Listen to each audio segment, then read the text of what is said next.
I don't know who that is. But a couple of tickets here for you. Be caller 10, and they're yours. Good luck.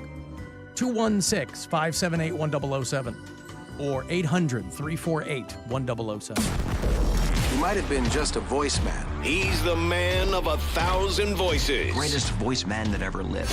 None of which will make you laugh. But he never took a performance for granted. Alan Cox. On 100.7 WMMS.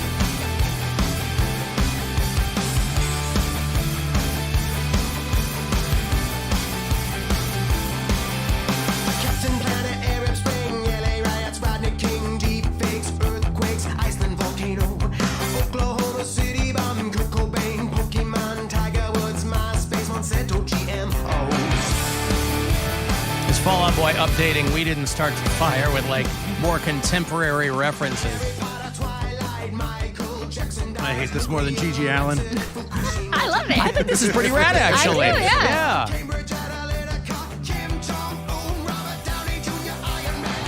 I don't know why I can't full screen this for the live stream. But they just, like, pop this out for the fan club, or what do they do? I assume you're in the fan club. No, I mean, I follow them on Instagram, and I saw that they posted today. They were like, hey, this song's available everywhere now. Go check it out. Yeah.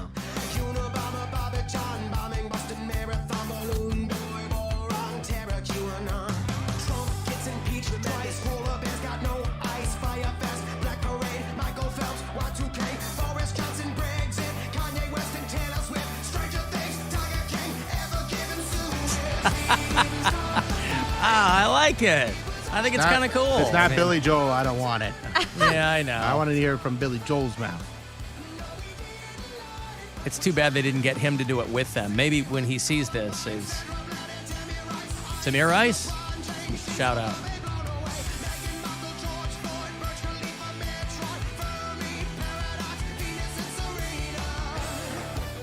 That's a little Venus and Serena. That's a little weak there, man.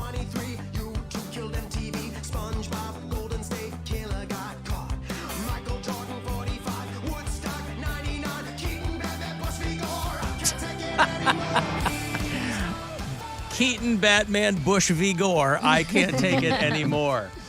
Oh, man. I like that. I just connect to it more. That's all. These are all things I remember. That's right. I can't believe nobody did this before now. Elon Musk, Kaepernick. We did it a few years ago. Who did? We did. Yeah. We did this in like 2020 when we just came up with this nice stuff. We didn't record it.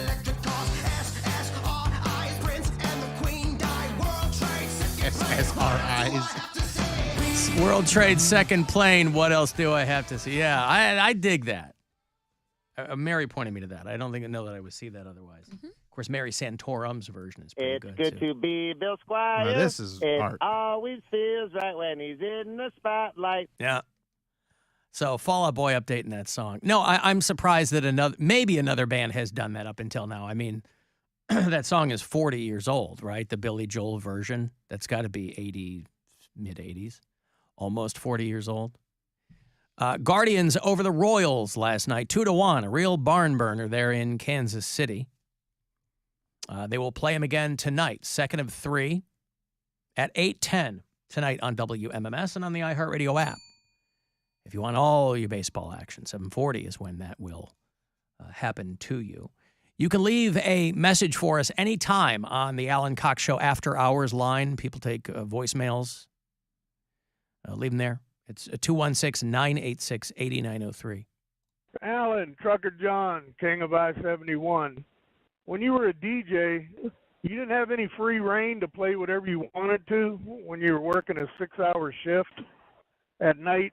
And do you remember the request line? Was that a thing when you were a DJ? Just curious. Trucker John, I-71, out. Yeah, request lines are still a thing. People still call radio stations to ask for songs. I mean, the trick is trying to get a live person on the other end, but they are. No, you didn't have any. You didn't have any leeway. The music was all laid out there in front of you. You knew what you were playing. That's why when little kids would call and be like, "Could you play?" You go, yeah. With Top 40 Radio, which is what he's talking about. When I was working at 30 years ago, the rotations on songs were so frequent that invariably, whatever song somebody was calling for, you were going to have it coming up. But freeform radio in the 70s, when people were playing their own music, somebody finally came along and was like, wow, we don't get any ratings when the guy back there is picking the songs. So you have somebody that's compiling the songs that people, they'll do song research and things like that. And for commercial radio stations do that. I'm not quite sure how it's done now. But no, I didn't have any leeway. You had what was called a music log in front of you, and it had all the songs you knew we were going to play. For a 6-hour shift, I would have a giant stack of CDs right next to me. I knew what I was playing for the full 6 hours.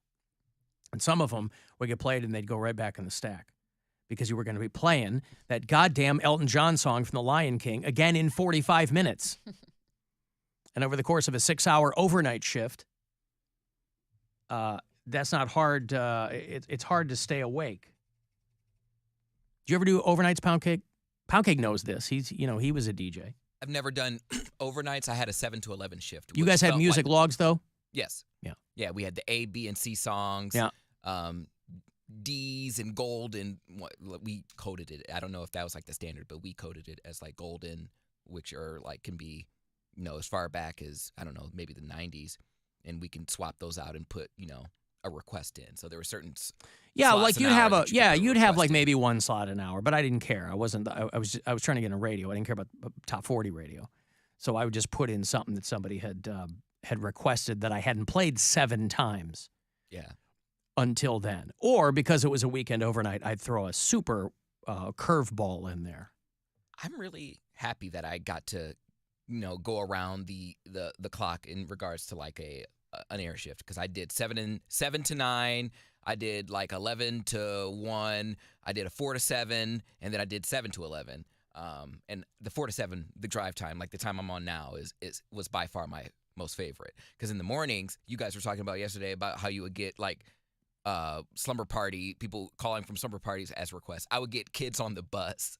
I would get kids on the bus because we were commercial free. So the bus driver would be like, oh my gosh, make these kids shut up. So they're, they can listen to music the entire time. And we'd get kids, oh my God, he answered, guys. And you hear the whole bus, hey, what that mouth do? Like, it was just like, I would just get cussed What that out. mouth do? Yeah, Just being stupid on the kids radio. being stupid. I just see. saying whatever the latest phrase was.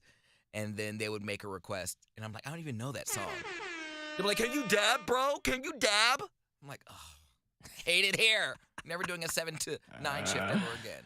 I only did overnights part-time when I first got going. I never did full-time overnights, thank God. Because you're living your life like a vampire. There were some dudes that were like, hey, listen, I'll just do overnights. Like that was their whole career.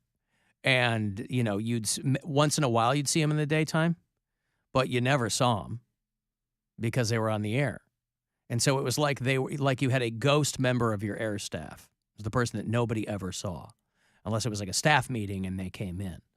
But some people decided, hey, people are trying to do drive time radio. Nobody really wants to do overnights, so I'll just make that my niche. And so you had these guys that were doing like overnight radio for 30 years. I don't mean talk radio. I mean, that's okay. You're still talking to people. But like overnight music radio, where you're playing like 9-minute Pink Floyd songs. And then they'd go home and sleep all day long and then go to work that night. But they loved it because they loved the guys I knew that did it. They loved that life. They loved being there when there was nobody there. I don't know. One guy I knew, I just assumed he was a single dude. He's like, oh, no, I'm married. I got kids. I go, how the hell are you making that work? How are you making that work? Being a married guy and doing full-time overnight radio. Like, I don't know, he was doing like, midnight to 5 or whatever. Holy Christ. 7 to 11 for me was actually pretty fun because in college, people would call me to request something to turn up to while they pregame because that was like going out to the bar time. 11 o'clock wasn't early enough to be at the bar, but that's their pregame. So any type of gangster rap would help the ladies, get ready for their evening. So that was you. You were like their concierge to getting ready for the evening. Mm-hmm. And I would get some wild calls because that would be like close to the point where they would be getting tipsy. So they're like, oh my God, your voice sounds so sexy. You're really hitting my mood right now. Like, I'm like, okay, well, thank you. barking up the wrong tree, but thank you. Mm-hmm. Got some good calls from that. Well, anyway, for Trucker John's question, there it is. It is Hot Dad Summer. I hope that you are taking advantage of this. I don't know if Brian's taking advantage of this. It is Hot Single Dad Summer. Well, he's not single, so. Well, I mean. If you're not married, you're Yeah, you're not single. married. I mean, you guys are, cohabiting, right? Hey, I mean, there you go. he's taken, I guess. He's in a committed relationship. Yes. But they determined, or they run these data points. They're like a lot of the majority of single women are totally open to dating single dads, which I don't know that comes as a surprise to anybody. But it is, they're laser focused on it for some reason this summer. I guess because they need something to be laser focused on. You got to get ready for cuffing season. The way to do that is start in the summer. But just about everyone to a person said they should absolutely mention their kid on the first date. You got to be upfront about having a kid. Yes. Yeah, you But can. that they you wouldn't gotta want. mention- But that they yeah. wouldn't want to meet the kid early on. Right. That's correct. That's basically what we did. He told me early first date, I have a kid. Like, well, I knew that he had a kid, like, from the time we were just messaging each other. And then that was part of our conversation the whole time. I was like, yeah, I never really saw myself with kids, this, that, the other. And I didn't meet her until we had been dating for like 8 months or something. It was like a long time before I met her. Thank God for you women. Thank God for my wife. Because I said I would have never dated a woman with kids. Seriously. Have you never? It's no. I'm like, thank God for her and her open mind. And I mean, I'm an amazing catch layers too. to your Let's hypocrisy. not lie about it. It's not hypocrisy. I said thank God for her because women seem to be more, I don't know if it's a maternal thing.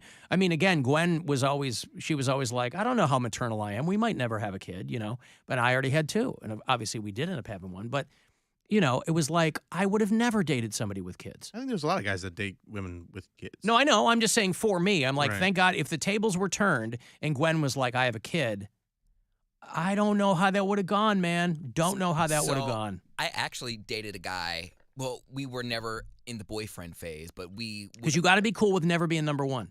You got to be cool with that. That was the conversation Brian and I had when things started to get serious. Like when we were talking about meeting Blake for the first time, he was like, she will always be the most important thing to me. And even at the time, I was like, well, that's how I feel about comedy. Like, I'm not going to not take gigs because of a vacation schedule or you don't want me to or anything like that. So we were both kind of in agreement that each other were not each other's number one. We were not each other's number one. Does that make sense? Yeah, I mean, it's a little different for me because my kids didn't grow up with me. Yeah. They were 2 states away. So it wasn't like I'd have to go pick them up at school every day or, you guys, she's here and they're not that far from you or whatever. Mm-hmm. That's a whole other thing. Right. But you still do have other kids. I mean, for the first years of our relationship, I was going back and forth to Michigan like every other weekend. Right. And when we moved to Cleveland and she didn't know anybody, it was like, that was a rough few years, boy. Yeah, man. So It's not easy. No, that's what I'm saying. You chicks with the open minds, God bless you. Well, I mean, Bill has dated multiple different women who have kids, and I feel like it's the same At the same thing. time. At the same time. You got to keep the kids' names right, or else you get in real big trouble. Yeah. But it definitely takes Well, open communication, I'll tell you It's that much. I dated one For guy. me, it also took a little bit of, like, I was pretty naive about the whole situation because I was so young when I started dating my ex-wife that I went into the situation and I hadn't really had a long-term serious relationship ever. Like, I had a high school girlfriend, but that's different than, like, an adult Yeah. relationship. And so I met her kids pretty fast. And Like a month? yeah, probably. Yeah. Probably about a month. And, I like kids. So I was nice to them and made them laugh. And, then I started building a relationship. And within that summer, because I lived with her for a few months before I moved to New York, like I was around the kids all the time. And it just felt really natural. And I remember my middle daughter saying to me when I was reading her a story one night, she's like, Bill, will you be my dad? And I like that. It'll destroy you. And I'm Yeah, like, of course. That destroyed me. Like it was like Because theirs wasn't an around. honor. Yeah. Yeah. So I just developed as much of a relationship with the kids as I did with the mom, and then the relationship with the mom went away, but I still love the kids so much that, I had to stay in their lives and continue to be their dad. Well, anyway, it's a hot dingle dad summer, and Dingle dads. enjoy that. All you dingle dads out there, I'm a have dingle fun. dad. Well, now my kids are all grown up too, so it's real easy. The hardest part about my kids being grown up is making sure I don't date someone their age. I imagine that they would probably tell their friends, "Hey, that's my dad. Stay away from him." Unless they say, Well, I'm not just saying I would can't." date their friends. I'm Oh, saying you mean like, people their age? someone that's, because my oldest daughter's 24. So, and I don't go looking for 24-year-olds, but they're out there. They are out there. They're plentiful. I'm going to take. And in Northeast Ohio, they got 2 kids. Yeah, so. they do. They're old maids at Right. 24. They don't have any kids.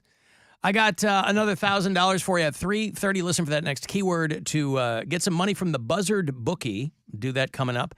And I will have another Buzzard bike key a little bit later for you, too. It's the Alan Cox Show. Everywhere on our free